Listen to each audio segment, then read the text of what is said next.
आखिर कौन है ये बंदा? आखिर इन्हें क्यों इतना सिर पर बिठा कर रखा है? आखिर इन्होंने आज तक हमारे देश के लिए किया ही क्या है? इनके बारे में जानकर शायद आप भी दंग रह जाओगे। तो चलिए आज के इस वीडियो में इन्हें एक्सपोज करते हैं।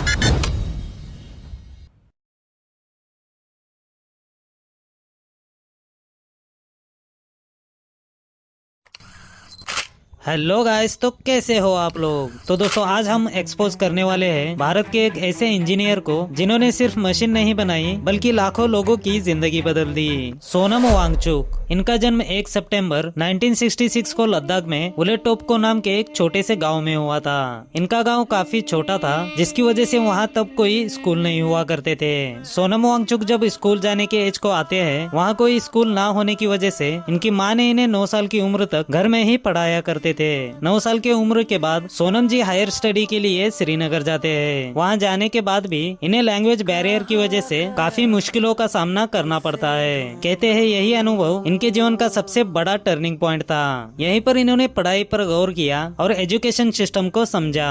मैकेनिकल इंजीनियर की पढ़ाई इन्होंने NIT श्रीनगर से ही की। कॉलेज के दिनों में ही इन्होंने महसूस किया कि हमारा एजुकेशन सिस्टम रटने पर ज्यादा और प्रैक्टिकल लर्निंग पर कम ध्यान देता है। इनका माइंडसेट था कि सिर्फ पढ़ाए गए चीजों को पढ़कर एग्जाम्स में पास हो जाना ही एक बेस्ट इंजीनियर नहीं होता। पढ़ाई के साथ साथ प्रैक्टिकल चीजों पे फोकस करने से भी इंसान का दिमाग ज्यादा याद रखता है और ज्यादा से ज्यादा आइडियाज क्रिएट कर सकता है। वही एक बेस्ट इंजीनियर बन सकता है और इसी सोच ने इनकी पूरी जिंदगी की दिशा बदल दी। 1987 में नेशनल इंस्टीट्यूट ऑफ टेक्नोलॉजी यानी NIT श्रीनगर से इनकी मैकेनिकल इंजीनियरिंग BTech की पढ़ाई पूरी होती है। फिर इन्होंने फ्रांस और कोस्टारिका में अर्थ यूनिवर्सिटी से climate change and sustainable development की पढ़ाई भी करते हैं। दोस्तों एक छोटे से गांव में इनका जन्म हुआ था और इनका बचपन भी पेड़ पौधे, नदियां और पहाड़ों के बीच गुजरा था। और इसमें कोई डाउट नहीं है कि ये एक नेचर लवर भी थे। ये अपने कोर्स के जरिए प्रकृति को समझे, क्लाइमेट पे भी अच्छे से स्टडी की और आगे जाकर नेचर के लिए ये बहुत कुछ करते हैं। दोस्तों शायद हर किसी को पता है भारत में टैलेंट की तो कोई कमी नहीं। ऐसे ही टैलेंटेड लोग भारत से बाहर जाकर काम या इनोवेशंस करते हैं जिसकी वजह से दूसरे देशों की टेक्नोलॉजी आगे बढ़ती है और उनका देश डेवलप होता है। आखिर ऐसा क्यों होता है ये तो सबको पता है। इन बड़े बड़े कंट्रीज के पास पैसा तो बहुत है पर इनके पास टैलेंट की कमी है। ये लोग भारत जैसे देशों के बेस्ट साइंटिस्टों को और बेस्ट इंजीनियर्स को सभी फैसिलिटीज के साथ उनके देश जाकर उनके लिए रिसर्च करने के लिए ऑफर्स देते हैं, जो कि हमारे यहाँ मिल पाना काफी मुश्किल होता है। इसी से इरिटेट होकर ही हमारे देश के टैलेंटेड लोग फॉरेन्स में जाकर शिफ्ट होते हैं और उनके देशों को साइंस और टेक्नोलॉजी में आगे बढ़ाते हैं। दोस्तों आपको क्या लगता है, क्या सोनम वांगचुक जी को फॉरेन कंट्रीज से कोई ऑफर्स नहीं मिले थे? कहा जाता है कई सारे बड़े बड़े देशों से इन्हें बुलाया गया था, बाकी साइंटिस्टों की तरह ही, ताकि ये वहाँ जाकर उनके लिए इनोवेशंस करे। दोस्तों शायद देखकर आप शॉक हो सकते हो इनके इन्वेंशंस, जो डेवलप कंट्रीज में इनकी काफी ज्यादा नीड होती है। चाहे तो ये अमेरिका, रशिया, जापान जैसे बड़े बड़े कंट्रीज में शिफ्ट होकर काफी पैसे कमा सकते थे, जैसे कि बाकी लोग भी करते हैं। पर इन्होंने पैसा नहीं अपने देश को चुना। ये अपने देश, अपने लोगों के लिए कुछ करना चाहते थे। साइंस, इंजीनियरिंग और एजुकेशन सिस्टम में अपने देश को आगे बढ़ाना चाहते थे। इनके इसी पागलपन और यूनिक सोच ने 1988 में student educational and cultural movement of Ladakh यानी SECMOL की शुरुआत की, जो कि दुनिया के सबसे बड़े इंस्टीट्यूट में गिना जाता है। यहाँ उन बच्चों को पढ़ाया जाता था जो पढ़ाई में वीक और एग्जाम्स में फेल हो जाते थे। यहाँ उन्हें सिर्फ किताबी ज्ञान नहीं बल्कि रियल लाइफ स्किल्स, इनोवेशंस और प्रैक्टिकल लर्निंग सिखाई जाती थी। दोस्तों आज SECMOL दुनिया भर में एक यूनिक एजुकेशन मॉडल के रूप में जाना जाता है, क्योंकि यहाँ पर बनाए जाने वाले हर एक मॉडल्स, हर एक इनोवेशंस बड़े ही यूनिक और नेचर फ्रेंडली होते हैं। दोस्तों जैसे कि बताया था, सोनम वांगचुक अपने एजुकेशन के चलते साइंस और नेचर को काफी अच्छी तरीके से जानते थे।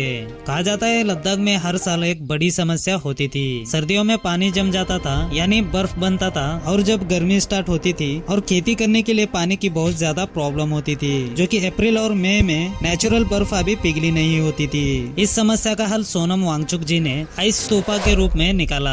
ये आइस स्तूपा कुछ ऐसे काम करता है कि लद्दाख में सर्दियों में जब बर्फ जम जाती है, पहाड़ों से या फिर ऊंचाई वाली जगहों से थोड़ा बहुत पानी ढलान की तरफ बहते रहता है। उसी बहते पानी को पाइपलाइन करके नीचे की तरफ लाया जाता है। ऊंचाई और ग्रेविटी की वजह से पानी में नेचुरल प्रेशर क्रिएट होता है। प्रेशर की वजह से पानी को एक वर्टिकल पाइप के जरिए हवा में फव्वारे की तरह छोड़ा छोड़ा जाता है। कहा जाता है लद्दाख की सर्दियों में रात का टेम्परेचर -20 डिग्री सेल्सियस या उससे भी कम होता है। हवा में उड़ी हुई पानी की बूंदे तुरंत जम जाती है और नीचे गिरकर आइस बन जाती है। इस आइस को एक कोन का आकार दिया जाता है। कोन शेप के आकार का फायदा ये है कि इसका सरफेस एरिया कम होता है, जिसकी वजह से धूप इस पर कम असर करती है। यह आइस देर से धीरे धीरे पिघलती है। जब अप्रैल मई में खेती के लिए पानी की सबसे ज्यादा जरूरत होती है, जो नेचुरल बर्फ अभी पिघली नहीं होती, तब तक ये आइस स्तूपा धीरे धीरे पिघल कर किसानों को पानी देता है। यही सोनम वांगचुक जी का इनोवेशन हजारों लद्दाखी किसानों के सबसे बड़े पानी के प्रॉब्लम को सॉल्व कर देता है।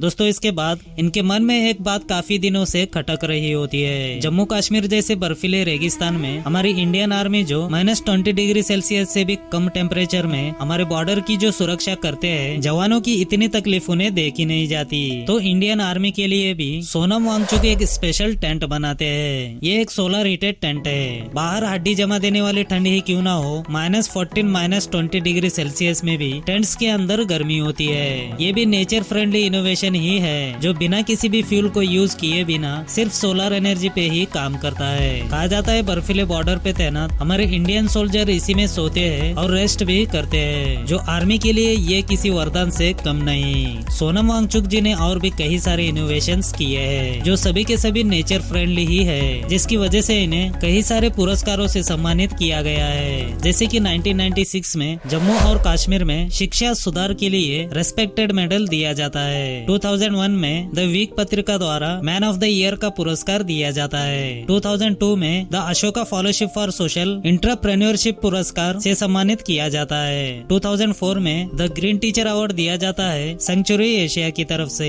2008 में CNN IBN द्वारा रियल हीरोज टीचर अवार्ड दिया जाता है। 2014 में यूनेस्को चेयर आर्थ एंड आर्किटेक्चर क्रेटेरे फ्रांस के द्वारा ये अवार्ड दिया जाता है। 2016 में इंटरनेशनल टेरा अवार्ड सर्वश्रेष्ठ मिट्टी की इमारत और अर्थ बिल्डिंग के लिए दिया गया था। 2016 में ही फ्रेड एम पैकर्ड अवार्ड मिलता है। फिर से 2016 में ही रोलेक्स अवार्ड फॉर इंटरप्राइज, यही लद्दाख के पानी के प्रॉब्लम को दूर करने के लिए उनके आइस स्तूपा के इनोवेशन के लिए ये अवार्ड दिया जाता है। 2017 में जम्मू और कश्मीर सरकार द्वारा उत्कृष्ट पर्यावरणविद के लिए स्टेट अवार्ड दिया गया था। 2017 में ही Indian for collective action ICA honour award San Francisco में दिया जाता है। फिर से 2017 में GQ man of the year award social entrepreneur of the year का अवार्ड मिलता है। 2017 में ही चौथा award global award for sustainable architecture से सम्मानित किया जाता है। 2018 में IIT मंडी द्वारा eminent technologist of the Himalayan region का अवार्ड दिया जाता है। 2018 में ही सिम्बोसिस इंटरनेशनल यूनिवर्सिटी SIU द्वारा ऑनररी डी लिट से सम्मानित किया जाता है। फिर से 2018 में रेमोन मैग्सेसे अवार्ड, एशिया का नोबेल पुरस्कार माने जाने वाला ये सम्मान उन्हें लद्दाख में एजुकेशन सुधार और बेस्ट एक्टिविटी लर्निंग को बढ़ावा देने के लिए दिया गया था। फिर 2022 में डॉक्टर पौलोस मार ग्रेगोरियस अवार्ड क्रिएटिविटी, इनोवेशंस और सस्टेनेबल डेवलपमेंट के लिए ये अवार्ड इन्हें मिला था। इसके अलावा और भी कई सारे पुरस्कारों से सोनम वांगचुक जी को सम्मानित किया जा चुका है। दोस्तों सोनम वांगचुक जी उन्हीं इंजीनियर्स और साइंटिस्टों में से एक है जो पैसों से ज्यादा अपने देश में एजुकेशन सिस्टम को सुधारना चाहा। ये उन्हीं इंजीनियर्स में से एक है जो हमेशा अपने देश के लोगों के लिए इनोवेशंस करते रहे हैं। आपने बॉलीवुड की सुपरहिट फिल्म 3 इडियट्स तो जरूर देखी होगी। इस फिल्म का फेमस कैरेक्टर फुनसुक वांगडू सोनम वांगचुक जी के जीवन और उनकी सोच से ही प्रेरित है। फिल्म में इनोवेशंस और प्रैक्टिकल एजुकेशन का जो मैसेज दिया गया है, वही सोनम वांगचुक जी सालों से अपने काम के जरिए देते आए हैं। अगर आपको ये असली देशभक्त इंजीनियर की यानी सोनम वांगचुक जी की बायोग्राफी पसंद आई हो तो वीडियो को लाइक, शेयर और सब्सक्राइब करना मत भूलिएगा। मिलते हैं अपनी अगली ऐसे नए इंटरेस्टिंग वीडियो के साथ।